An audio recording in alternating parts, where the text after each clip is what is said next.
simula ng Enero 2025. Nag-overtime ako sa opisina ng mag-isa. 9 ng gabi. Umuwi na ang lahat.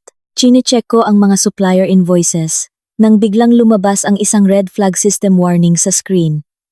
Contractor. Malolos Premium Autos. Account status. Frozen. Dahilan. Unpaid overdue debt. Exceeding credit limit. Tinitigan ko ang screen. Malolos Premium Autos. Yan ang dealership ni Dennis. Ang dealership na ayos naman daw. Break even. Walang dapat ipag-alala. Nakatag sa sarili naming database. Bilang high-risk default, nakaupo ako roon. Nakatitig sa red flag. May naputol sa loob ko. O baka may bumukas. Hindi ako sigurado. Hindi iyon galit. Hindi iyon gulat. Isa itong purong kutob. Ang uri na lumalagpas sa utak at tumatama diretso sa katawan. Sinarado ko ang laptop, kinuha ang jacket ko, pumunta sa kotse at nagmaneho diretso sa bahay ni tatay. Hindi ako tumawag, hindi ako nag-text, hindi ako nagplano ng sasabihin. Sa loob ng 12 taon, ako yung taong pinaplano ang lahat. Kinakalkula ang lahat.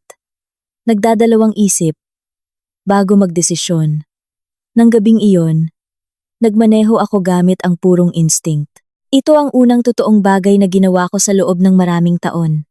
Inabot ng 20 minuto ang biyahe. Ang mga kalsada ng Malolos ng 9:00 ng gabi. Walang masyadong traffic. Malamig na gabi ng Enero. Hindi ko inisip si Dennis habang nagmamaneho. Hindi ko inisip si Naria, Aling Carmen, ang 540k, ang nail salon, ang kabit, o anumang bagay. Naisip ko lang ang kusina ni tatay, ang lamesang Nara, ang amoy ng kape, at motor oil, na hindi tuluyang nawala, kahit gaano pa kadalas maglinis ni tatay. Kailangan ko lang umupo doon. Yun lang ang alam ko. Dumating ako sa bahay ng 9:47 p.m.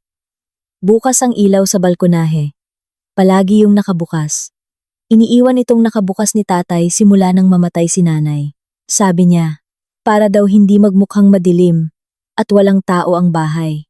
Bumaba ako ng sasakyan, umakyat sa hagdan, at inangat ang kamay ko para kumatok. Ang hindi ko alam. Sa loob, 2 buwan nang nagpapanggap si tatay na inuulyanin. Na nag-install si Carding ng recording device sa lumang radyo, na dinodokumento ni Mang Nestor sa tapat na bahay, ang bawat pagbisita ni Dennis sa kanyang notebook, na binuo ni tatay ang pag-arteng ito, nagplano, at naghintay eksakto sa sandaling ito. Dahil kahit paano, sa pamamagitan ng instinct at 30 taong pagiging ama, alam ni tatay na balang araw darating ako, na may sasabog sa akin, na pupunta ako rito nang walang pasabi. At kapag ginawa ko iyon, susunod si Dennis. Kumatok ako. Binuksan ni tatay ang pinto. Sa isang saglit, may kumislap sa mukha niya. Hindi gulat, ibang bagay. Pagkilala, na parang naghihintay siya. Pagkatapos, nag-alala ang mukha niya. Anong nangyari? Tanong niya. Bumuka ang bibig ko para sumagot, at doon ko naisip na hindi ko alam. Hindi ko alam kung anong mali. Hindi ko alam kung bakit ako pumunta. Hindi ko alam kung ano ang gusto kong sabihin. Alam ko lang na kailangan kong nandito. Pwede ba akong pumasok? Tanong ko. Tiningnan ako ni tatay ng isa pang segundo. Tapos may nagbago sa mukha niya. Tumigas ito. Umabot siya. Hinawakan ako sa braso. At hinatak ako papasok. Sumara ang pinto sa likuran ko. At doon niya sinabi, ang mga salitang hahati sa buhay ko, makinig kang mabuti. Pumasok ka agad sa ilalim ng lamesa sa kusina at huwag kang kikibo. Tiningnan ko siya. Tumingin siya sa akin na may mga matang ngayon ko lang nakita. Takot? At sa ilalim nito, determinasyon. Hindi na ako nagtanong kung bakit. Sumunod ako. Hinawakan ako ni tatay. At binigyan niya ako ng instruction bago niya ipinid ang pinto. Lumingon siya sa akin at hinawakan ang parehong balikat ko. Sinalubong ang mga mata ko. Nadine, sabi niya. Ang boses niya ay halos isang bulong ngunit nagtataglay ng awtoridad. Tumingin ka sa akin. Makinig kang mabuti. Huwag kang gagawa ng kahit anong ingay. Pumasok ka sa ilalim ng lamesang yan ngayon na. Hindi siya Please. Hindi siya nagpaliwanag. At hindi siya nagtanong kung okay lang ako o kung anong ginagawa ko rito ng 9:47 ng gabi ng Martes. Ang utos lang na agad sinunod ng katawan ko bago pa man makapag-isip. Lumuhod ako. Ang lamesang Nara. Ang parehong lamesa na pinaglaruan ko ng taguan noong bata pa ako, kung saan ako kumain ng birthday cakes, Noche Buena, at gumawa ng assignments. Bigla itong naging kuta. Gumapang ako. Niyakap ko ang mga tuhod ko at isinandal ang likod sa malamig na semento. Sumalubong sa akin agad ang amoy. Floor wax, lumang kahoy. 37 taon ng hapunan ng pamilya na sumuot na sa hibla ng Nara.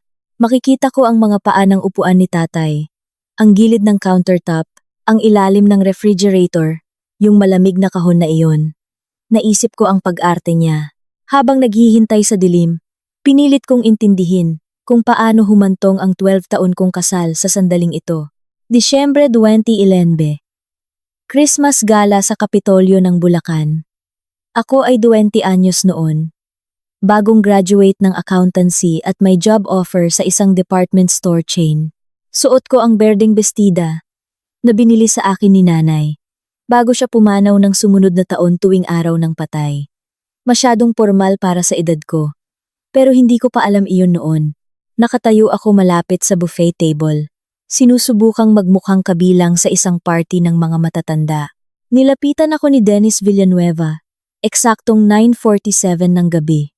Tandang-tanda ko ang oras. Dahil 3 beses kong tiningnan ang relo ko sa loob ng 10 minuto, nag-iisip kung pwede na ba akong umalis nang hindi nagmumukhang bastos. Lumapit siya, hawak ang isang baso ng alak at isang ngiti na parang natural at magaan, na parang ngayon lang niya ako napansin. At hindi niya napigilan ang sarili. Mukhang kinakalkula mo kung anong oras pinakamagandang tumakas. Sabi niya. Tumawa ako.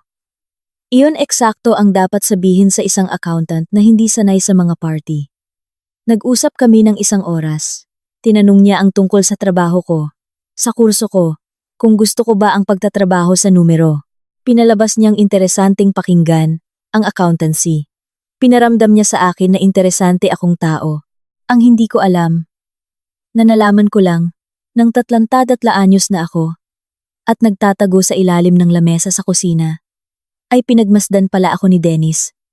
Nang 40 minuto, bago siya lumapit, kinakalkula niya ang tamang tiempo. Hinintay niyang mag-isa ako. Naiinip at handang sagipin. Siya ay 20 anyos noon. Nagtatrabaho sa benta ng sasakyan. Mayroon siyang maaliwalas na karisma na nagpapagaan ng loob ng mga tao. Nagpapabili sa kanila.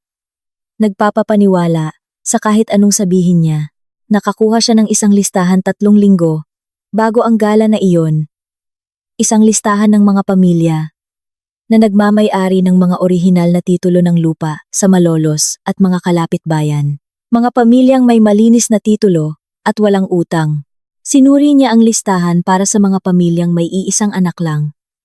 Mas maganda kung babae.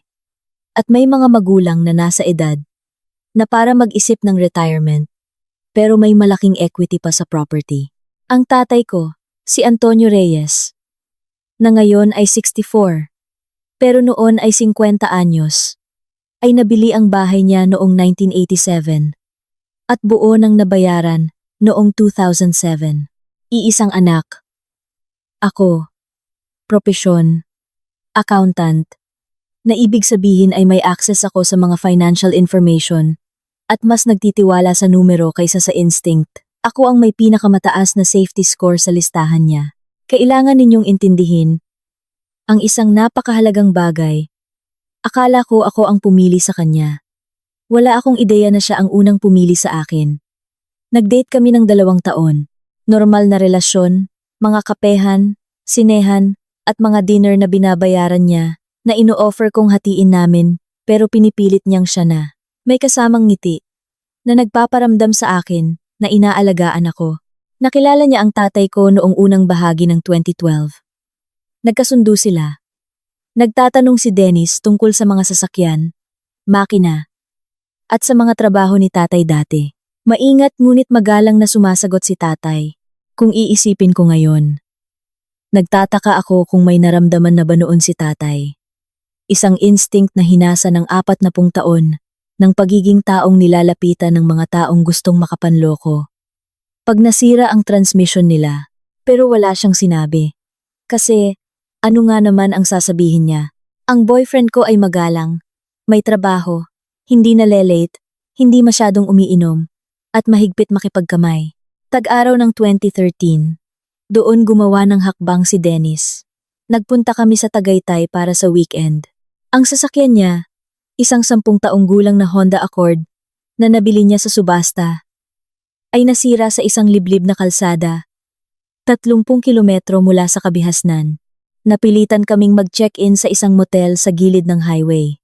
Isang kwarto, isang kama. Ako ay 22 anyos.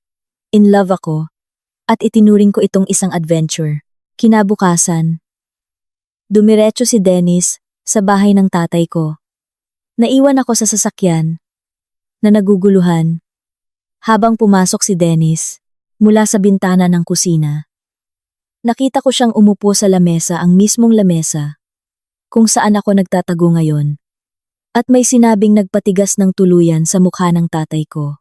Maya-maya, tinawag ako ni tatay sa loob. May gustong sabihin sa'yo ang boyfriend mo, sabi ni tatay. Walang emosyon ang boses niya. Tumayo si Dennis. Mukha siyang seryoso. Halos kinakabahan. Hinawakan niya ang kamay ko. Sinabi ko sa tatay mo ang totoo, simula niya. Tungkol sa pagstay natin sa motel. At sinabi ko sa kanya na gusto kong manindigan. Gusto kitang pakasalan. Naramdaman ko ang pag-init ng mukha ko. Tiningnan ko si tatay. Inaasahan na hindi ko alam kung ano. Galit. Pagkadismaya. Mukha lang siyang pagod. Kung iyan ang gusto mo. Sabi ni tatay sa akin. Hindi kay Dennis. Matagal na nakipagtitigan ang mga mata niya sa akin. Sigurado ka ba? Sabi ko. Opo. Siyempre sabi ko oo. Umamin lang naman si Dennis sa tatay ko. At inalok ako ng kasal. Parang makaluma. May paninindigan. Romantiko.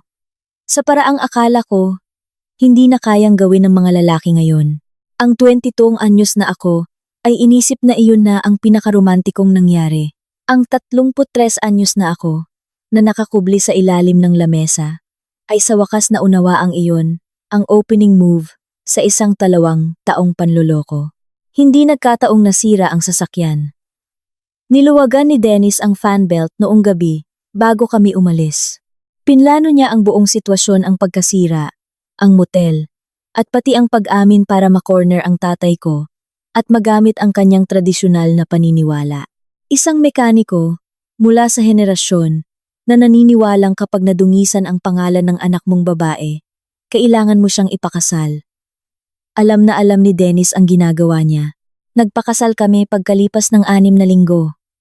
Isang simpleng civil wedding sa Kapitolyo. Sinuot ni tatay ang kanyang suit, yung navy blue, na binili niya para sa pasiyam at libing ng nanay ko. Inihatid niya ako sa judge. At kinamayan si Dennis nang ideklara kaming mag-asawa. May picture ako ng araw na iyon. Nakangiti doon si tatay. Dati, tinitingnan ko ang picture na iyon at napapangiti ako. Pakiramdam ko ay naging maayos ang lahat. Ngayon, iba na ang nakikita ko. Ang ngiting iyon ay hindi kaligayahan. Iyon ay mukha ng isang taong natalo sa isang laro na hindi niya man lang alam na nilalaro niya. Isang taong nakaramdam ng manipulasyon, ngunit nakatali sa sarili niyang prinsipyo para tanggapin ang resulta. Alam na niyang may mali simula pa lang. Hindi lang niya mapatunayan, at ginugol niya ang susunod na 12 taon sa pagmamasid, paghihintay, at pag-iipon ng mga ebidensya, na masyado akong bulag sa pag-ibig at kinalaunan, masyadong pagod, puyat, at abala sa paggawa ng mga palusot para makita. 12 taon. Isip-isip ko habang idinidiin ang sarili sa paa ng lamesa. 12 taon. Ng mga ebidensyang pinalampas ko, na nagsimula pala noong unang taon pa lang ng kasal namin. Nagsimulang bisitahin ni Dennis ang tatay ko ng mag-isa. Mga hapon sa mga araw ng trabaho, 2 o 3 beses sa isang buwan, tinetext niya ako sa opisina. Dadaan ako kay Mang Tonyo. May gusto ka bang i-check ko kung kailangan niya? Nire-replyan ko siya ng heart emoji at iniisip, ang swerte ko naman na may asawa akong nag-aalaga sa tumatanda kong tatay. Nagdadala siya ng San Miguel beer. Uupo sila sa mga monoblock sa labas ng garahe. Nag-uusap sila tungkol sa PBA, tungkol sa mga sasakyan, tungkol sa mga walang kwentang bagay. Dumaan na naman ang asawa mo, sabi ni tatay sa akin sa telepono. Mabuting bata. Nakikinig talaga pag nagkukwento ang isang matanda tungkol sa Hinebra. Napapangiti ako.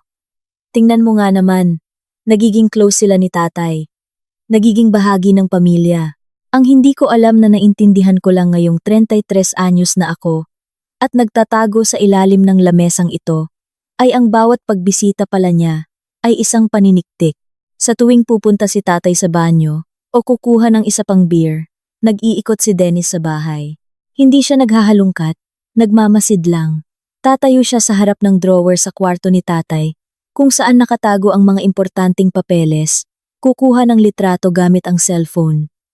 Ang titulo ng lupa, ang pirma ni tatay sa mga lumang bill sa Meralco, ang layout ng bahay. Kinakabisan niya kung nasaan ang lahat. Hindi para nakawin. Hindi pa. Gusto lang niyang malaman. Sa tapat na bahay, nagtatabas ng damo si Mang Nestor. Si Mang Nestor ay 70 anyos. Isang retiradong kartero na nakatira sa iisang bahay sa loob ng 43 taon. Mayroon siyang notebook, yung may spring, na palaging nasa bulsa ng polo niya. Dito niya isinusulat ang mga nangyayari sa kapitbahayan Taglay, ang dedikasyon ng isang taong naglaan ng 4 na dekada sa pag-track ng mga sulat at hindi matanggal ang nakasanayan. Asul na sedan, plakang nagtatapos sa putong 4i, dumating kay Tonyo ng 2:47 p.m., umalis ng 4:15 p.m. Isinusulat iyon ni Mang Nestor sa tuwina. Naging kakaiba para sa kanya na laging dumarating si Dennis nang saktong 2:47 p.m. ang eksaktong oras ng umpisa ng shift ko sa department store. Pero itinatala lang ito ni Mang Nestor tulad ng pagtatala niya sa lahat. Ang delivery van ng LBC, ang schedule ng garbage truck, ang aso ng kapitbahay na nakawala. Lumipas ang mga taon at ang notebook na iyon ay naging ebidensya sa kaso, ngunit noong 2014, 2015, 2016, iyon ay si Mang Nestor lamang na nagpapakapang Nestor isang kapitbahay na alam ang schedule ng lahat at walang magawa sa kanyang retirement kundi gumawa ng perpektong linya sa damuhan at magsulat. Kailangan ninyong maunawaan na ang bawat kabaitan ay isang kalkulasyon. Bawat beer na dala ni Dennis ay isang susi na kinokopya niya. Pagsapit ng 2017, ika-4 na taon ng aming kasal, mayroon ng kumpletong mapa si Dennis ng bahay ng tatay ko, ng kanyang mga nakasanayan, at ng kanyang tiwala. Ito ang taon na lumapit siya sa akin tungkol sa ideya ng co-ownership. Kumakain kami ng hapunan. Nagluto ako ng spaghetti. Nagkukwento si Dennis tungkol sa isang kliyente sa dealership na bumili ng second-hand na Toyota Fortuner at nagbayad ng cash. Normal na usapan. Tapos inabot niya sa akin ang asin at sinabi na parang wala lang. Siguro ang tataas na ng amilyar ng tatay mo ngayon, no? Tiningnan ko siya. Ano? Naisip ko lang. Sabi niya, habang iniikot ang spaghetti sa tinidor niya. Kung ipapangalan din sa atin ang bahay, baka mas mapababa natin ang buwis. May kilala akong nag-aayos ng ganyan sa munisipyo. Doon pa rin naman siya titira syempre. Pero ang papeles ay makakatipid sa kanya ng ilang libo kada taon. Agad na nakita ng utak accountant ko ang mali. Hindi ganyan gumagana ang real property tax, sabi ko. Hindi bumababa ang assessed value.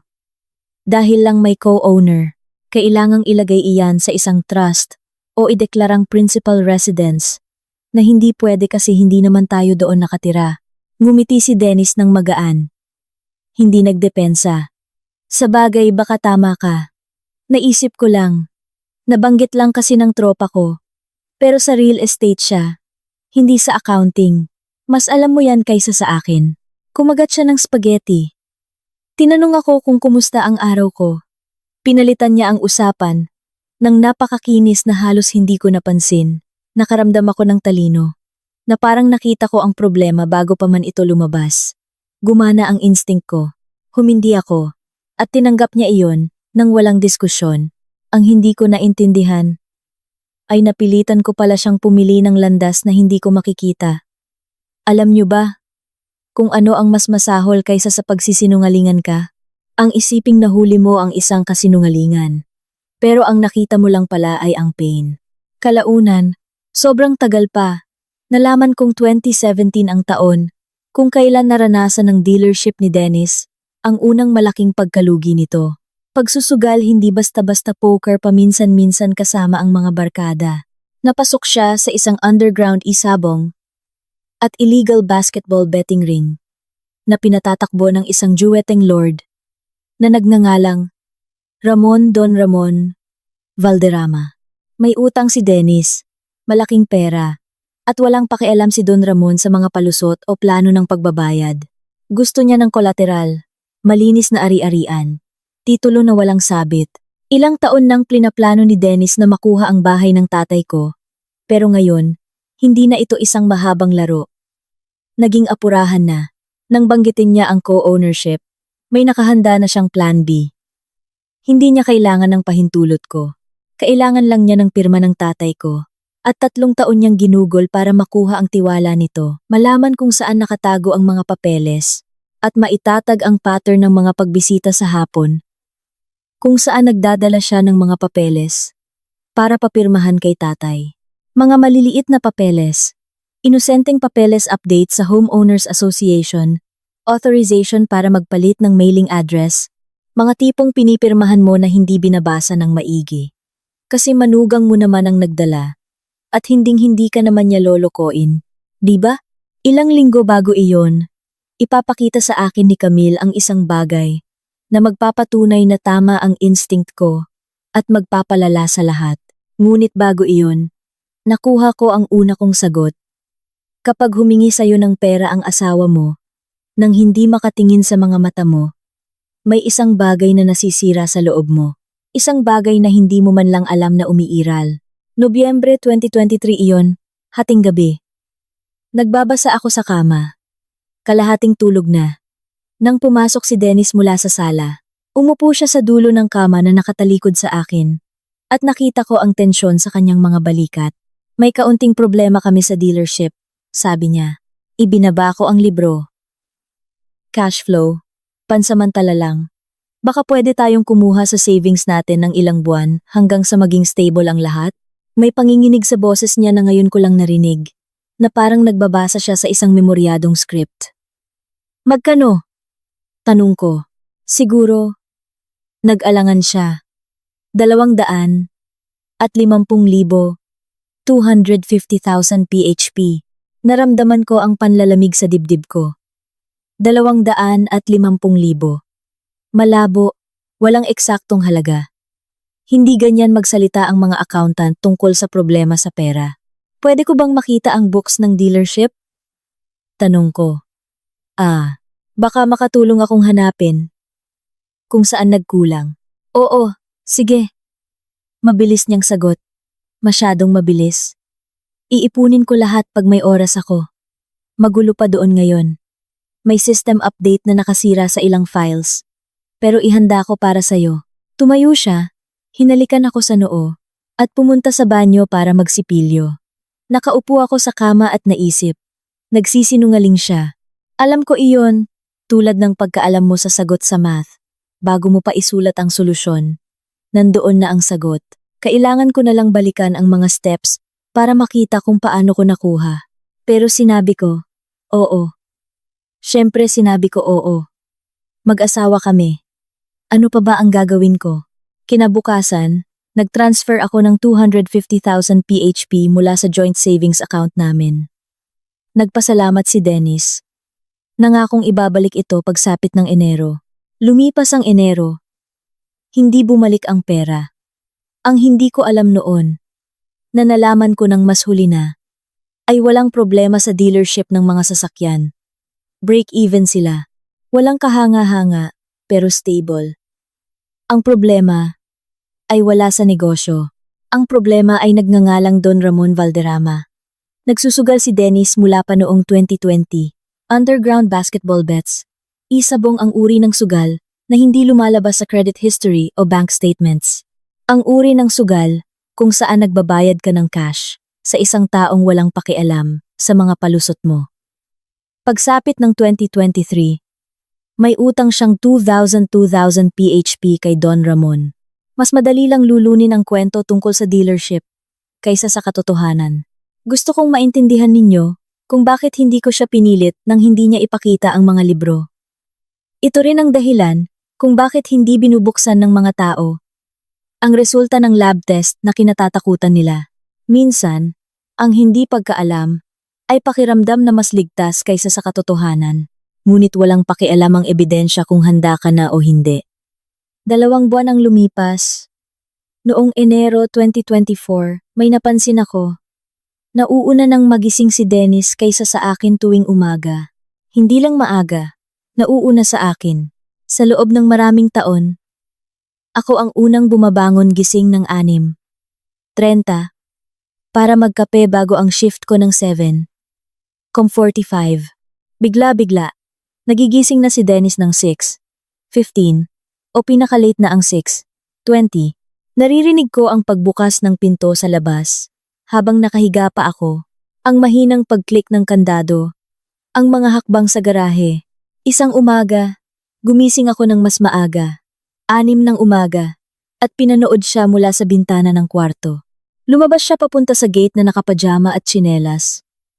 Kinuha ang mga sulat na isiningit sa rehas. Mabilis na tiningnan at bumalik sa loob. 6:00 pa lang ng umaga, bago pa man dumaan ang kartero o delivery rider. Hindi niya chinecheck kung may bagong sulat. Chinecheck niya ang mga sulat kahapon na hindi niya naharang. Sinimulan ko itong pansinin. Araw-araw, parehong routine. Minsan, habang tulog pa ako.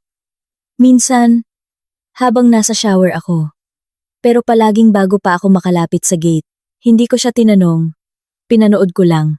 Pebrero 2024, Sabado ng hapon. Naglalabas ako ng basura papunta sa garahe. Mayroon kaming metal na drum doon.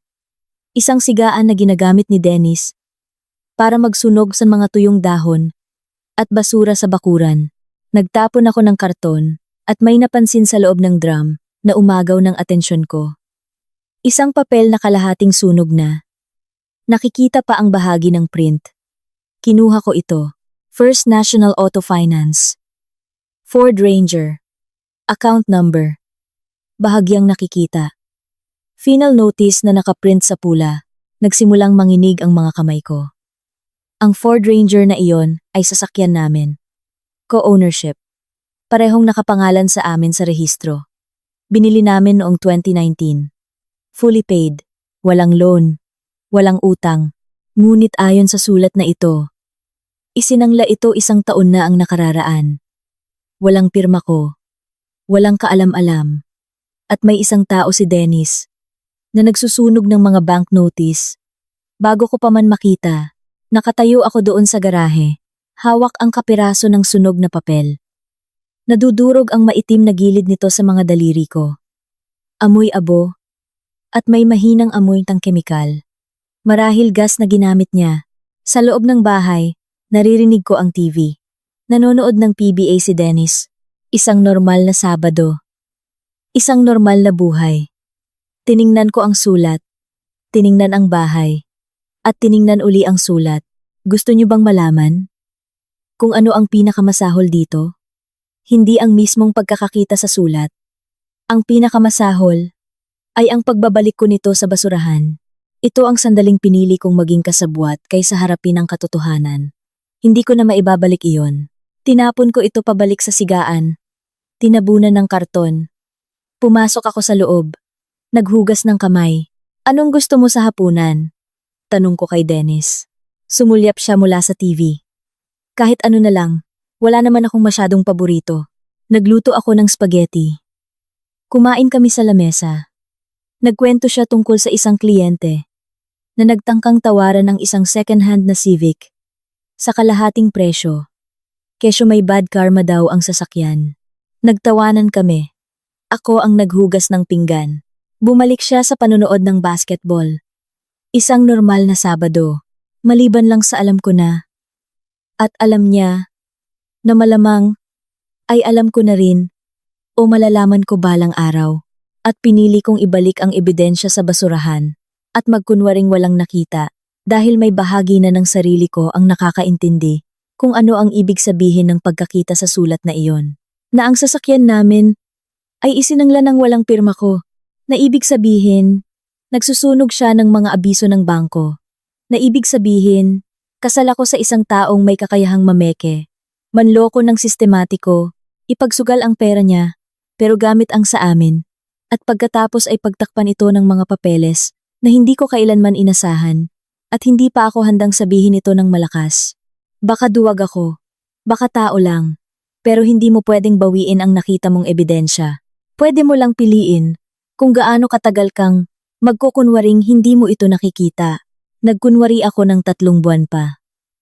Pagkatapos, inabot sa akin ng katrabaho kong si Camille ang isang folder na nagpahirap sa akin na magkunwari pa. Mayo 2024. 3 buwan pagkatapos kong ibalik ang sunog na sulat sa sigaan. Pumasok si Camille sa pantry, dala ang laptop niya. At isang tanong na magpapatunay na kasal pala ako sa isang profesional na manloloko.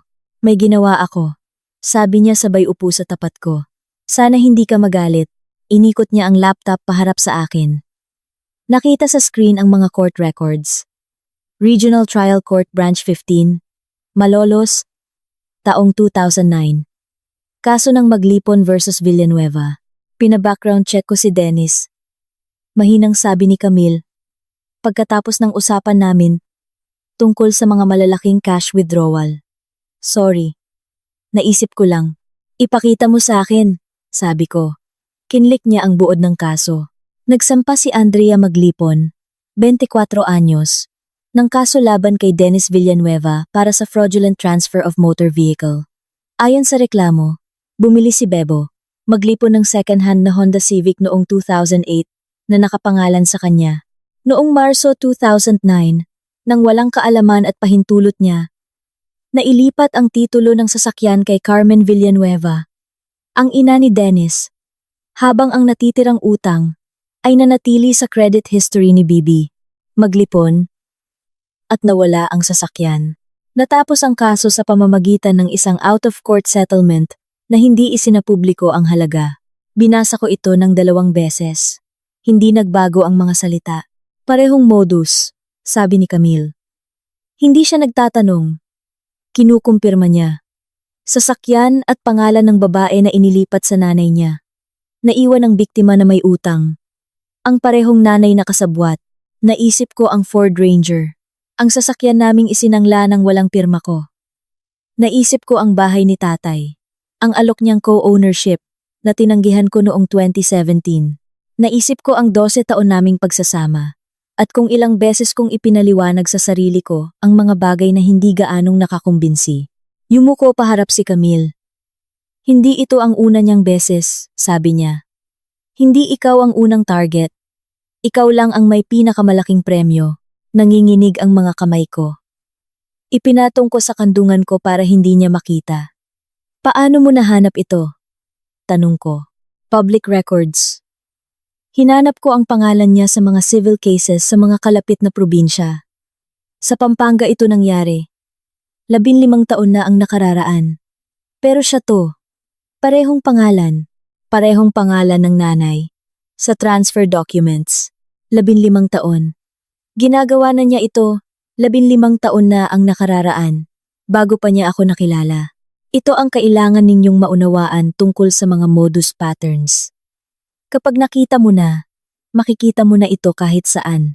At nang ipakita sa akin ni Camille ang kasong ito, hindi na ako pwedeng magkunwari pa na espesyal ang kasal ko. Hindi ako espesyal. Hindi ako ang babaeng nagpabago sa kanya. O nag-udyok na maging mas mabuting tao. Ako ay isa lamang target na may pinakamalaking makukuha. Isang accountant na may tatay na mekaniko, na may-ari ng sariling bahay na walang utang. Nagpasalamat ako kay Camille, isinara ang laptop, at bumalik sa trabaho. Nang gabing iyon, wala akong sinabi kay Dennis. Nagluto ako ng hapunan. Nanonood kami ng TV. Nakatulog siya sa sofa, at kinumutan ko siya. Pero tapos na akong magkunwari, kailangan ko na lang mag-isip kung ano ang susunod na mangyayari. 2 linggo ang lumipas, tumawag sa akin si tatay. Gabi na noon, halos 9:00. Hindi siya tumatawag ng ganoon ka-late, maliban na lang kung may problema, may kailangan kang malaman. Sabi niya. Tensyonado ngunit kontrolado ang boses niya. Anong nangyari? Pumunta dito si Dennis kanina. Umakyat ang kaba ko sa lalamunan. Anong kailangan niya? May dalang papeles, sabi ni tatay. Sabi niya, yung usapan daw namin tungkol sa titulo. Gusto niyang papirmahan. Pumirma ka ba? Hindi. Isang paghinga. Binasa ko muna. Siyempre, binabasa ni tatay ang lahat. Bawat warranty, bawat kontrata, bawat piraso ng papel na ipapapirma sa kanya, ng kahit sino. Ano iyon? Tanong ko. Deed of donation ng lupa. Pero hindi niya ipinapangalan sa inyong dalawa. Tulad ng sabi niya noon, inililipat ang pag-aari sa isang kumpanya na tinatawag na Northeast Asset Holdings. Pinacheck ko sa SEC. Pagkaalis niya, kumpanya ito na nakarehistro sa isang lending organization. Walang kinalaman sa pamilya natin. Napapikit ako. Northeast Asset Holdings. Hindi namin pangalan. Hindi family trust. Isang dummy corporation. Anong sinabi ni Dennis nung tinanong mo siya? Tanong ko. Lahat ang boses ni tatay. Sabi niya, administrative restructuring daw. Temporary legal entity. At babalik din daw ito sa pamilya sa huli. Papeles lang daw. Ang parehong linya na ginamit niya. Nang hingin niya ang co-ownership taon na ang nakararaan. Sinabi ko sa kanya na gusto kong itago muna ang dokumento para ipakita sa abogado kong kaibigan, patuloy ni tatay. Tapos, siya. Tumigil si tatay. Narinig ko ang paghinga niya, ng malalim. Hinablot niya sa akin, sabi ni tatay, na ang ibig sabihin ay nangyari iyon mismo sa ibabaw ng lamesa. Hinablot niya sa kamay ko, at umalis. Wala nang sinabing iba. Kinuha lang ang papel at tumakas. Pabagsak niyang isinara ang pinto, na halos mabasag ang salamin. Sa isip ko, nakita ko ito. Si tatay sa lamesang nara. Si Dennis sa tapat niya, na may ngiting pilit, na hindi na magaan. Ang sandaling nahulog ang maskara. At nakita ni tatay ang mismong iniiwasan kong makita sa loob ng 12 taon. Nakaupo lang ako doon saglit pagkaalis niya. Mahinang sabi ni tatay. Tiningnan ko lang ang upuan, kung saan siya nakaupo kanina. At naisip ko ang nanay mo. Kung paano siya naghahain ng almusal, sa lamesang ito, araw-araw sa loob ng 28 taon. Kung paano siya nagtitiwala sa mga tao. Kung gaano niya kagustong magtiwala ako sa kanya, kasi pamilya siya. Wala akong nasabi. Hindi ko kaya, at sinabi kong hindi. Patuloy ni tatay, nang malakas sa walang taong kusina. Isang salita lang. Hindi. Ang iisang salitang hindi mula sa bibig ng isang 64 anyos na mekaniko na nakaupo mag-isa sa kusina ay ang tunog ng isang taong nagdesisyong lumaban. Tatawagan ko si Carding ngayon, sabi ni tatay. Naalala ko si Ricardo Mang Carding Mendoza, ang retiradong pulis. Nakatira 2 kanto mula rito. Alam niya kung ano ang gagawin sa impormasyong ito. Anak, dapat matagal ko na itong ginawa, sabi niya. Pero kailangan kong makasiguro. Ibinaba niya ang telepono. Nakaupo ako sa kama, hawak ang cellphone ko, nakikinig sa katahimikan. Sa ibaba, nanonood si Dennis ng TV. Isang normal na gabi, isang normal na buhay. Maliban lang sa kakadeklara lang ng giyera ng tatay ko. At hindi pa alam ni Dennis, kapag 64 anyos ka na, at naisip mong hindi ka na lang nakikipaglaban sa manugang mo, kundi sa isang organisadong sindikato, sinong tatawagan mo? Tumawag si tatay kay Mang Carding. Nang gabing iyon, 65 taong gulang si Mang Carding, pinakamatandang kaibigan ni tatay simula pa noong elementarya. Isang retiradong opisyal ng PNP-CIDG. Naginugol ang 30 taon sa pag-aaral. Kung paano tukuyin ang mga sindikato.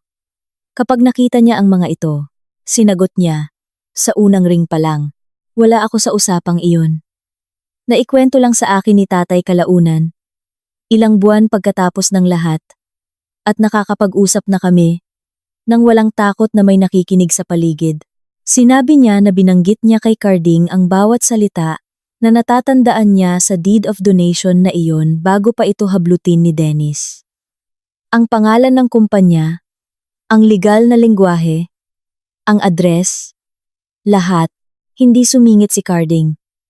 Ang 30 taon sa pulisya, ay nagturo sa kanya na pakinggan ang lahat bago magbigay ng diagnosis. Nang matapos si tatay, tumahimik si Carding. Nagbilang si tatay ng 5 segundo ng katahimikan. Pagkatapos, nagsalita si Carding. Pare, ang pangalan ng nagpapautang na nasa SEC records na iyon.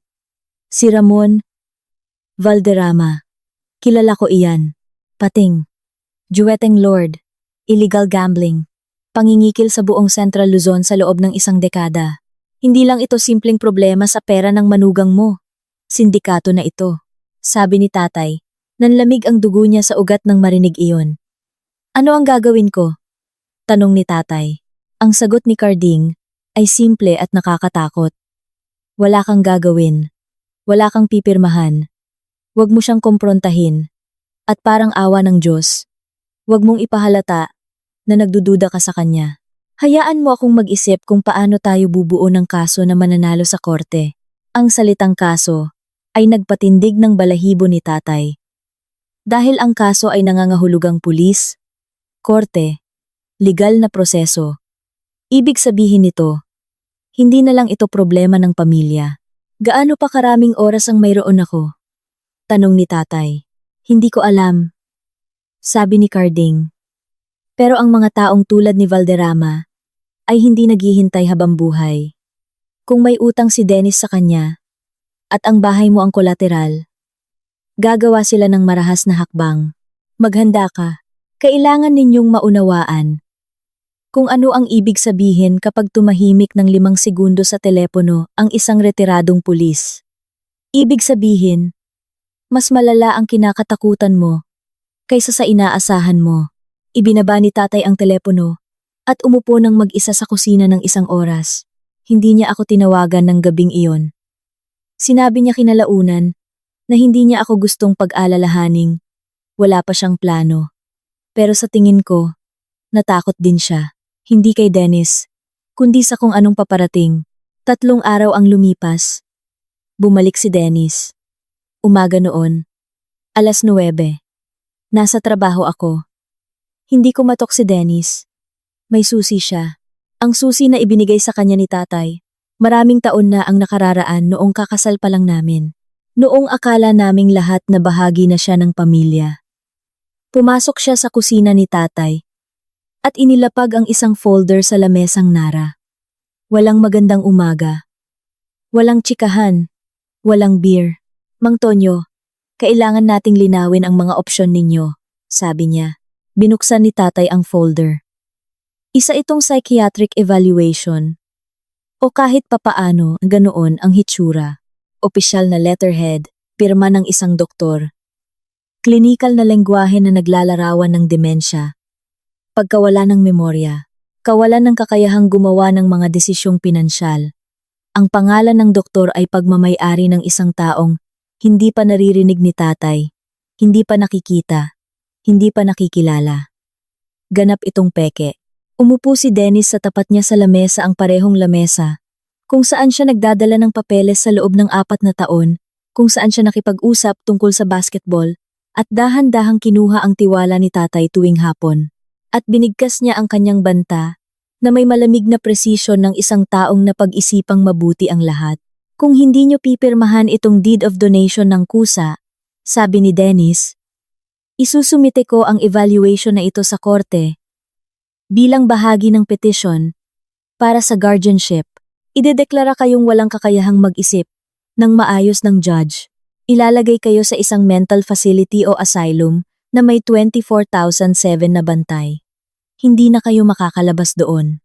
Mabagal siyang magsalita, na parang nagpapaliwanag sa isang bata. Sinabing sa akin ni tatay kalaunan na dalawang bagay ang naramdaman niya noon. Ang una ay galit. Purong malamig na galit sa lalaking nakaupo sa tapat niya, na pinakasalan ang anak niya. At ngayon ay nagbabantang ikulong siya, tulad ng isang kriminal. Ang pangalawa ay takot. Hindi takot na mawala ang bahay. Hindi takot na mawalan ng pera. Takot na mawalan ng kalayaan. 64 na taong gulang si tatay. Matalas ang isip niya, malaya. Namumuhay siya ng mag-isa, mula nang pumanaw si nanay. Siya ang humahawak ng sariling pera, nag-aalaga ng bahay niya, gumagawa ng sariling desisyon. Ginugol niya ang 40 taon na nagtatrabaho gamit ang sariling mga kamay. Nag-aayos ng mga bagay. Nagiging taong tinatawagan ng lahat kapag may kailangan. Ang isipin na ituturing siyang inutil, ikukulong sa isang pasilidad, kung saan ibang tao ang magdedesisyon kung kailan siya gigising, ano ang kakainin niya, at kung pwede ba siyang lumabas, ay mas nakakatakot kaysa sa ano pa mang ibinanta ni Dennis. May mga mas masahol pa kaysa mawalan ng ari-arian. Ang mawalan ng karapatang gumising sa sariling kama. Magtimpla ng sariling kape. Umupo sa sariling kusina. Hindi ito pagkawala ng bahay. Ito ay pagkawala ng sarili. Mayroon kayo hanggang Biyernes. Sabi ni Dennis sabay tayo. Pirmahan niyo ang papeles. O ipapasa ko ang petisyon na ito. Iniwan niya ang folder sa lamesa. At umalis. Umupo si tatay doon ng 10 minuto, nakatitig sa peking psychiatric report. Pagkatapos, tinawagan niya si Carding. Binantaan niya akong ipapasok sa mental, sabi ni tatay. Tahimik si Carding sandali. Pagkatapos, iba na yan. Kung handa siyang mameke ng medical documents at magsampa ng peking petisyon sa korte. Ibig sabihin, desperado na siya. Nagkakamali ang mga desperadong tao. Magagamit natin yan. Paano? Bigyan mo ako ng 2 araw, sabi ni Carding. May inaayos ako. Pero Tonyo, seryosong usapan na ito. Hindi na ito simpleng panloloko. Pang-aabuso na ito sa matatanda. Pamepeke. Pangingikil. Kung gagawin natin to, gagawin natin ng maayos. Bubuo tayo ng kasong napakatibay para hindi na siya makawala. Tumingin-tingin si tatay sa paligid ng kusina. Ang parehong kusina kung saan naghanda si nanay ng almusal sa loob ng 28 taon. Sa parehong lamesa kung saan siya pumirma para sa home loan noong 1987. Sa parehong bahay na pinagtrabahuan niya ng 30 taon para mabayaran. Hindi ako pipirma, sabi ni tatay. Mabuti, sagot ni Carding. Huwag kang pumirma, at huwag mong ipahalata na natatakot ka. Magpaliban ka muna. Sabihin mong kailangan mo ng oras para mag-isip. Sabihin mong gusto mong makausap ang abogado mo. Kahit ano, para pigilan siyang isumite ang petisyon sa korte, hanggang sa maikasa ko ang lahat. Ibinaba ni tatay ang telepono, at umupo sa lamesang nara. Nakatitig sa peking psychiatric report. Nagdesisyon siya sa sandaling iyon. Kung gusto ni Dennis na agawin ang kalayaan niya, aagawin ni tatay ang kinabukasan ni Dennis. Kailangan lang niya si Carding para ituro sa kanya kung paano ito gagawin. Ginugol ni Carding ang 3 araw. Sa paggamit ng bawat koneksyon, na nabuo niya sa 30 taon sa pulisya, ang nalaman niya ay nagbigay sa kanila ng eksaktong 30 araw para manalo o matalo ng tuluyan. Naikwento ito sa akin ni tatay kalaunan nang tapos na ang lahat. Nang makahinga na kami ng maluwag, nakaupo sa parehong lamesa sa kusina kung saan nangyari ang lahat. Tumawag si Carding kay tatay 8:00 ng gabi noong Martes. May nahanap ako, Tonyo, sabi ni Carding. Ang boses niya ay may tatak pulis na flat na nagkukumpirma ng masamang balita. May peking affidavit of loss na isinumite noong 12 ng Nobyembre na humihingi ng replacement ng land title mo. Pinaprocess na ngayon sa Registry of Deeds. Naramdaman ni tatay na may nanlamig sa dibdib niya. Anong ibig sabihin yan? Ibig sabihin, Nag-file si Dennis na nawawala ang orihinal mong titulo ng lupa. Nag-submit siya ng request para makakuha ng duplicate sa ilalim ng pangalan niya bilang representative mo, na hindi naman totoo, pero pineke niya ang mga papeles. Kapag na-approve iyan ng LRA, makakakuha siya ng legal na duplicate title. Gaano karaming oras ang mayroon ako? Tanong ni tatay. 30 araw, sagot ni Carding.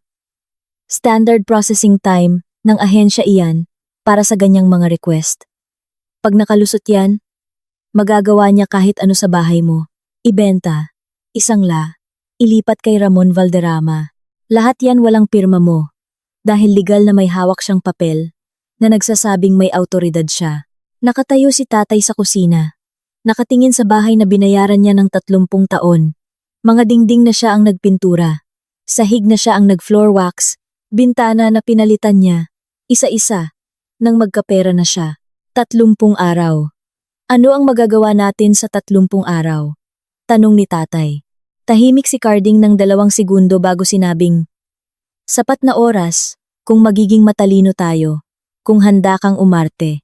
Anong klasing pag-arte? Kung anong gusto ni Dennis na ipakita mo, sabi ni Carding. Nalilito, mahina na, madaling mauto. Papaniwalain natin siyang pagkalipas ng 1 oras, dumating si Carding sa bahay ni tatay, dala ang isang itim na gym bag. Umupo sila sa lamesang nara, sa ilalim ng malamlam na ilaw ng kusina, ang parehong ilaw na kinaupuan ni tatay sa loob ng 37 taon. At inilatag ni Carding ang plano, tulad ng isang siruhano na naghahanda ng mga instrumento. Sa Pilipinas, hindi mo basta-basta pwedeng i-record ang usapan dahil sa anti-wiretapping law. Pero bilang biktima ng krimen sa sarili mong bahay, gagamitin natin ito para mangalap ng ebidensya na pwedeng ipasok bilang self-defense at pagprotekta sa ari-arian, paliwanag ni Carding. Gumawa tayo ng paraan para madiin siya sa sarili niyang bibig. Inilabas niya ang isang maliit na device mula sa bag niya. Isang professional digital voice recorder. May maliit na mikropono, halos kasing laki lang ng butones ng polo. Kailangan natin itong itago sa lugar na hindi mapapansin ni Dennis. Isang bagay na nakita na niya ng 100 beses at hindi niya pag-aaksayahang tingnan ulit. Nag-isip si tatay ng ilang sandali. Pagkatapos ay itinuro ang countertop. Isang lumang Panasonic na radyo ang naroon. Simula pa noong 1998. Kulay brown na plastic na casing. Ang antena ay nakabaluktot.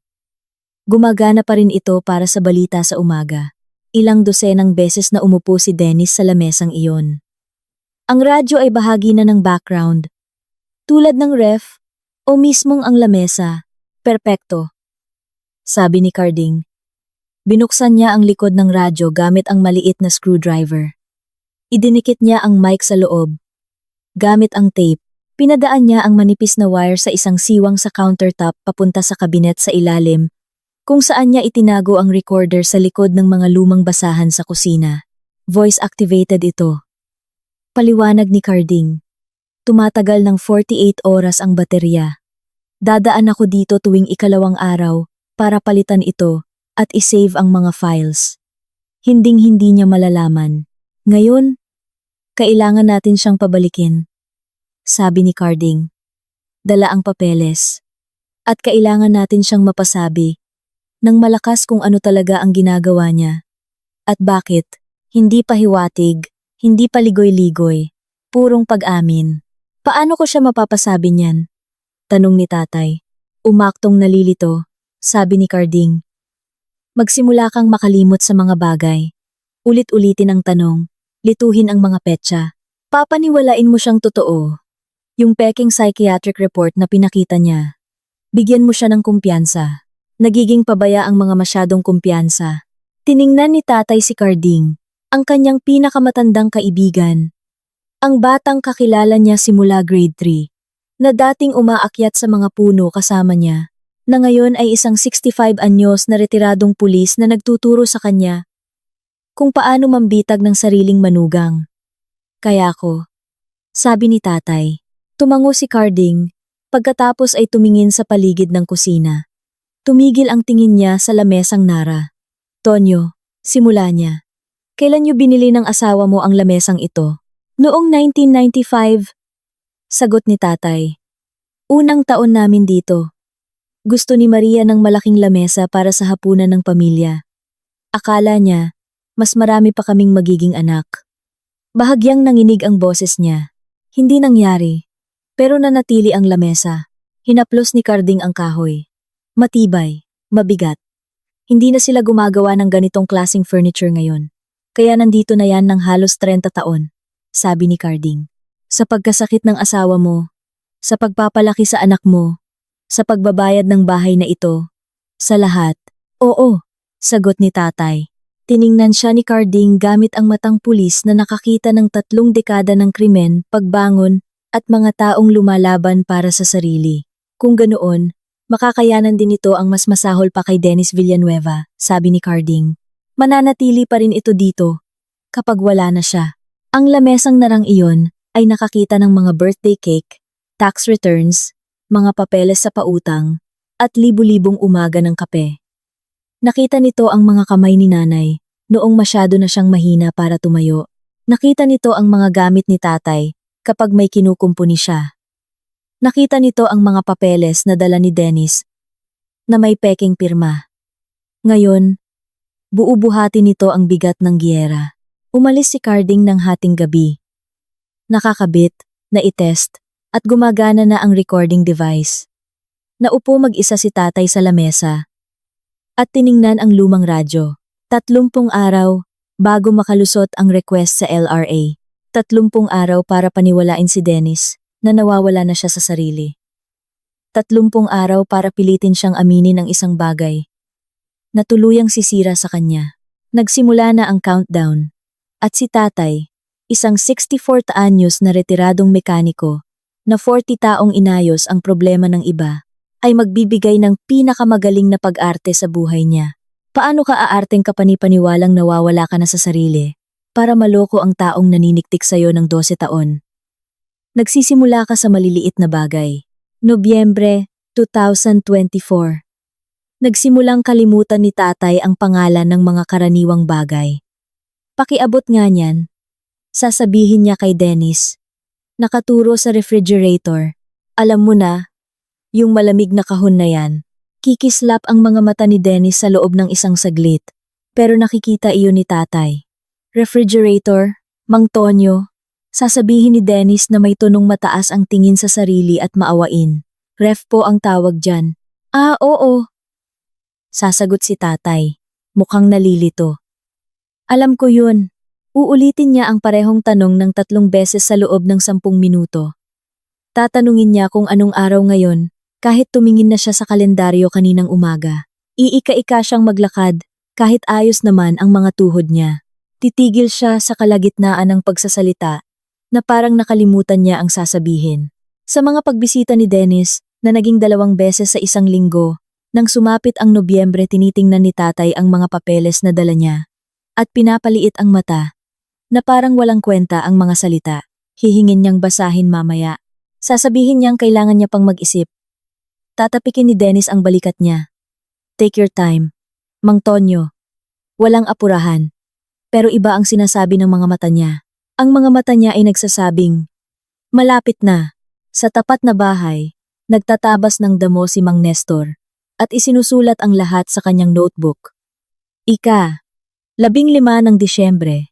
Nagugupit ng halaman si Mang Nestor nang lumabas si Dennis mula sa bahay ni tatay at tumayo sa garahe. Hawak ang telepono sa tainga niya. Mas malinaw ang pandinig ni Mang Nestor kaysa sa karamihan ng 70 anyos.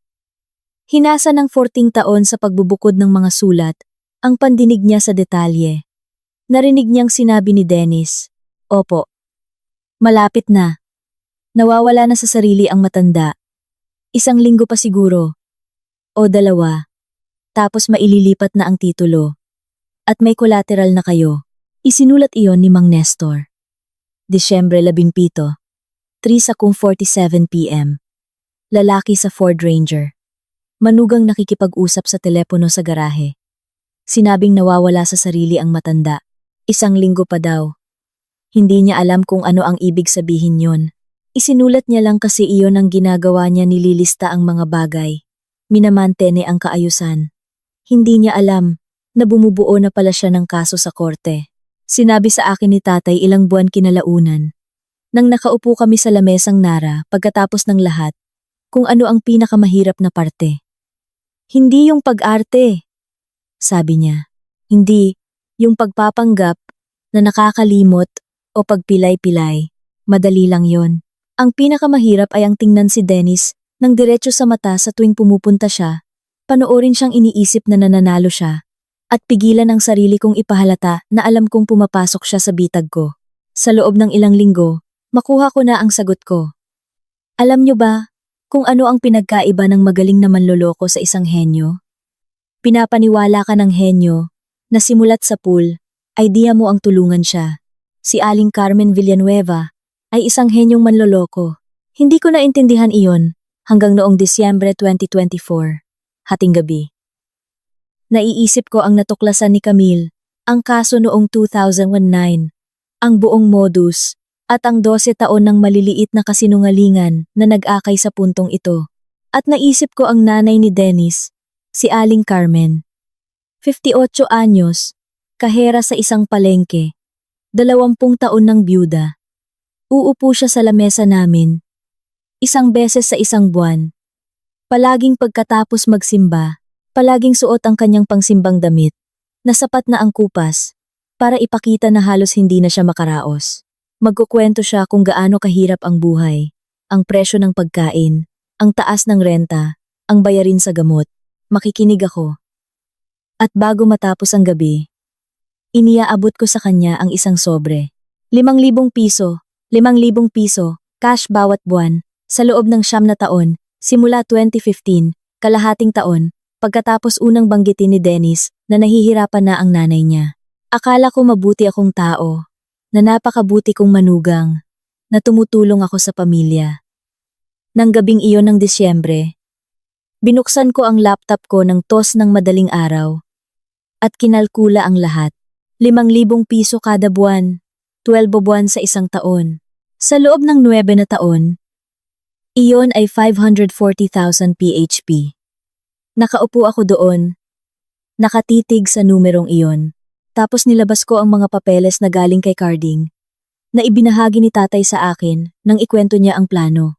Inaral ko ang timeline ng mga utang sa sugal ni Dennis, at ang schedule ng pagbabayad kay Don Ramon Valderrama. Ipinaghambing ko ang mga petsa. Bawat buwan, sa loob ng 48 oras pagkatapos ko magbigay ng pera kay Aling Carmen, lilitaw ang katumbas na transfer mula sa account niya papunta kay Dennis. Bawat buwan sa loob ng 9 na taon, 540,000 PHP ng sarili kong pera, na ibinigay ko dahil sa awa, ay napupunta diretsyo sa underground gambling empire ni Don Ramon bilang pambayad sa interes ng mga utang ni Dennis. Hindi pala naghihirap si Aling Carmen. Siya ay naglalaunder ng pera.